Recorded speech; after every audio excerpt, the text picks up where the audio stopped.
মন পরিষ্কার রাখুন, কারণ শেষ হিসেবটা অর্থের নয়, কর্মের হবে।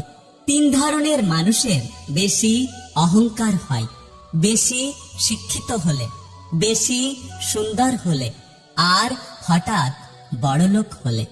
সব মৃত্যু দেহের হয় না, কিছু মৃত্যু স্বপ্নের আর ইচ্ছের হয়। এটা স্বার্থপরের যুগ। অতিরিক্ত সরল হলে মানুষ আপনার দাম দেবে না। কখনো কারো বিশ্বাস নিয়ে খেলতে যেও না, তাহলে একদিন নিজেকে বিশ্বাস করানোর মতো কাউকে খুঁজে পাবে না। জীবনে কষ্ট দেওয়ার মতো মানুষ পেয়েছি, কিন্তু কষ্ট বোঝার মতো মানুষ আমি আজও পেলাম না।